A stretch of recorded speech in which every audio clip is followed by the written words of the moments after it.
Umaga pa lang ay nagising na ako. Kahit na inaantok pa ako, ay sige gumising na ako kasi may gagawin tayo sa araw na to. So walang magpapakabog ngayong araw na to ha, dahil ako lang, charot lang. And at the moment, nag-selfie muna ako at flex ko muna yung self ko kasi para akong bangag, oo, yung wala kang tulog. Dahil nga sa mainit at hindi mo maintindihan at malamok pa. So ganun pa man, ay okay pa rin ako. And for today's video, habang nagpapakulo ng tubig, si kuya ay ako naman abala sa paglilinis at pagtatanggal ng aming kulambo. Oo, dahil nga napaka-importante yung kulambo sa amin ngayon dahil nga malamok. Ika nga gagamitin namin yan at ginagamit namin yan gabi-gabi pag kami matutulog. Kasi para hindi kami malamok at makagat, di ba, mahirap na po. So for today's video, dahil nga abala ako sa paggawa at paglinis ng ganyan sa aming kwarto, oo. Abala din si kuya sa ng tubig na mainit para sa amin at kinaumagahan na syempre, ayun nga, magtitimpla tayo ng coffee. For today's video, kinuha ko na po yung baso namin ni kuya, oo. Dala po yung couple mug namin ha. Yan, syempre, cream top po ang aming ginamit. Thank you po sa sponsor ng cream top. Charot lang. Hindi po yung sponsor ha.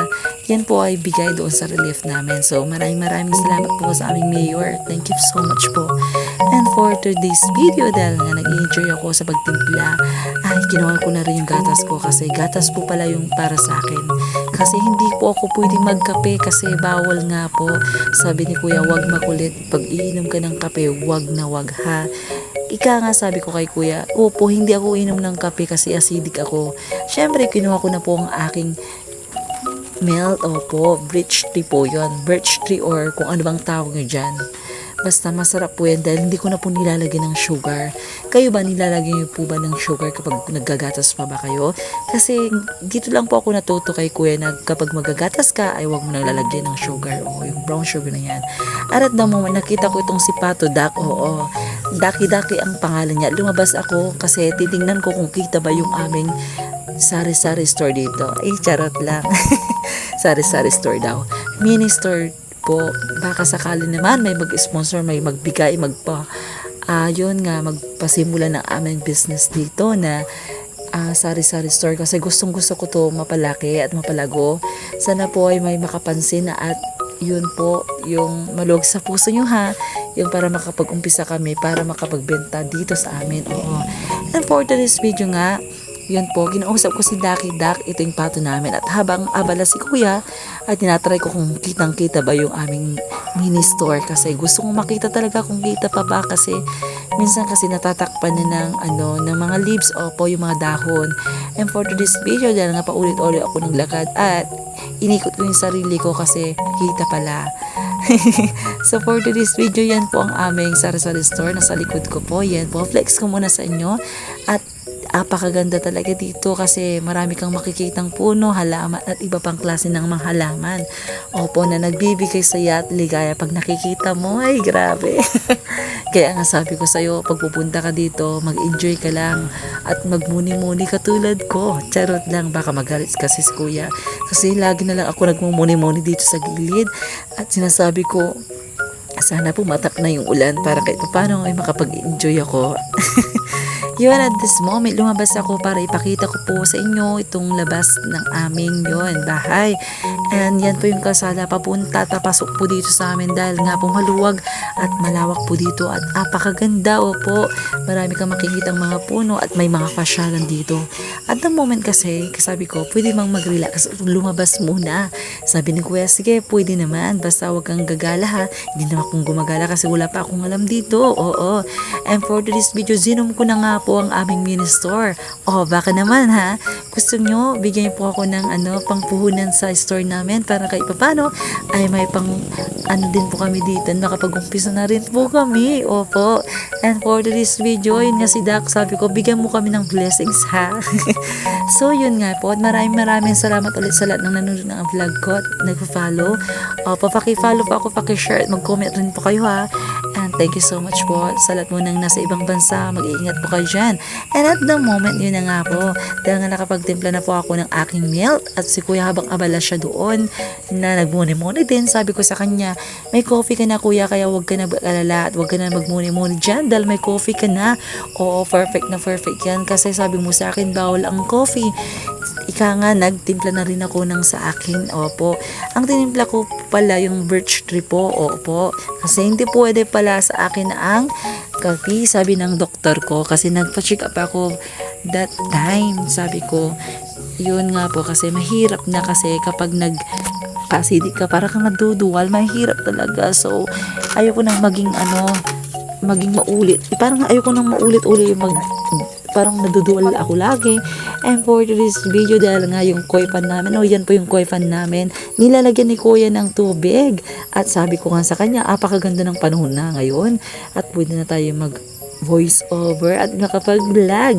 So for today's video ulit, for today's video ka ngayong araw na to kasi thank you Lord kasi yun nga magandang panahon at binibigyan mo kami ng blessings araw-araw at syempre naging safe kami sa lahat. Oo. And for today's video, dahil nga tapos na rin ako nag-coffee, nakapag-isip ako na mag-exercise. So, pasensya na po kayo din dahil naka-fast forward po yung aking pag-vlog dyan. Oo, fast forward po yan ha, kaya pasensya na po kayo talaga kasi para ako mapipil dyan sa ginagawa ko sa sarili ko. Pero hindi po yan mabilis, sa camera po lang po yan. At yun nga po, dahil maganda po mag-exercise dito sa may gilid namin dahil nakikita ko yung mga plants at syempre sumikat yung araw kaya yun, dito nga ako nag-exercise kasi talagang kung sa titignan mo dito sa abakuran namin sa may labas talagang maganda po talaga. Opo, kaya thank you Lord. Yun po. And at the moment, kayo po ba ano pag ginagawa nyo pagkagising nyo? Kasi di ba iba-iba po tayo ng ginagawa. Diba? Kasi minsan yun nilalambing si Mr., si Mrs. at Jowa. Boyfriend mo, kung sino man yan. Kinikilig ka na, oh, diba? So, for today's video, ayun nga po si Ducky Duck. Kasi sabi ko kanina, parang nauuhaw siya kuya.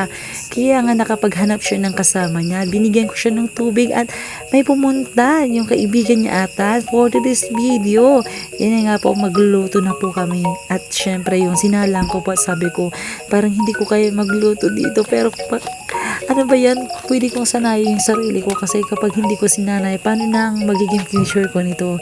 And for today's video, dahil nga magluluto na tayo ng pagkain. Oo, pagkain natin yung kaning tala. Tatlong takal po yung nilagay ko dyan para naman kahit paano ay hindi na tayo magluto ng ilang ulit kasi yun nga ang sakit sa kamay na magluto dito. At habang nagluluto ko, lumalabas yung apoy, nausukan yung mata ko. Kaya sensitive kasi yung mata ko kasi yun nga po, mahirap malagyan yung usok ng mga mata ko at yung skin ko sa face kasi alamin naman kung si artista, charot lang. For today's video dahil nga paantay ako dito at yun nga, nilagay ko lang po yung ano namin dito ha. Dahil nga po nagpatuloy po tayo sa pagluluto ng kanin niya nga po. Hinugasan po natin ang kanin ngayon kasi para naman kahit papano ay makapagluto na rin tayo dahil ginugutom na rin si kuya at gutom na rin ako. Ang tiyan ko sabi niya grug daw. Grabe no, pati tiyan ko nagsasabi na. And as the moment, yan umusok na po ang ating train. Kaya nga for today's video tayo magluto. Magluluto sana ako ng hot cake kaso naisipan ko hindi pala hot cake ang gagawin natin kundi bola-bola. So gumamit po pala ako ng Calumet. Hindi po niya sponsor ha. Baka Calumet, baka naman dyan mag-sponsor ka para naman kahit paano makagawa na rin ako ng cupcake, ano pa. Oo, dahil mahilig ako magluto. Oo, sinasabi ko sa'yo, perfect na perfect talaga pag nagluto talaga ako. Gusto bang tikman ay sa mga sa mga followers ko at sa nanonood ng vlog ko. Magantay po kayo dahil pagluluto ko po kayo ng saimada, yung roll bread at yung favorite ko talaga. Oo. Dahil marami po akong iluluto para po sa inyo. Ang lulutuin natin ngayon ay hindi siya merienda ha, kundi ang lulutuin natin yung bola-bola na lalagyan po natin siya ng sardinas. So ilalagyan po natin dyan yung laman lang po ng sardinas at bawal po yung sabaw. Ika nga pag nilagyan mo sabaw hindi na masarap kasi sardinas lang po ang lalagyan natin dyan. Grabe no, sa sobrang sipag ko, marami na akong ginagawa sa buhay. Parang all in one na, grabe. Parang all in one, three in one. Joke lang, basta magsipag lang tayo magsikap kasi darating panahon na anin din natin mga ginagawa natin sa buhay. Basta manalig lang tayo kay Lord kasi yan lang po ang napaka-bisang sandata po natin sa Kanya. Di ba po? And for today's video nga po, dahil yan magluluto na po tayo ng ating bola-bola. Nilagyan ko na po ng harina dahil hindi po pwede yung sa paggawa ng bola-bola ha. Dapat medyo yung natin, harina natin. At yun, kinuha ko na po yung lamang loob ng acting sardines. At nilagay ko na po dito sa ating gagawing bola-bola. At syempre, nilagyan ko ng salt and syempre, lalagyan pa natin yan ha. Lalagyan pa natin yan ng mga pampatimpla o pampalasa pala. Oo. Kasi maganda pag buo at kompleto po yung ating lalagay dyan. And at the moment, sabi ko wait, and for today's video dahil nakabili na po tayo at gumamit po tayo ng Wow Sarap Pot. Hindi po yung sponsor, baka naman Wow Sarap. At syempre, nakapaghiwa na rin po ako ng sibuyas at bumili na rin si Kuya ng mantika. Kaya ready na tayong magluto, diba? Kayo ba, natatakam ba kayo pag ganito? Syempre, alam ko natatakam po kayo. Kaya magluto po tayong masarap na pagkain at own version po natin na iluluto kasi masarap talaga pag may niluluto tayo na sarili nating style o diba? With love po yun. Dapat ha?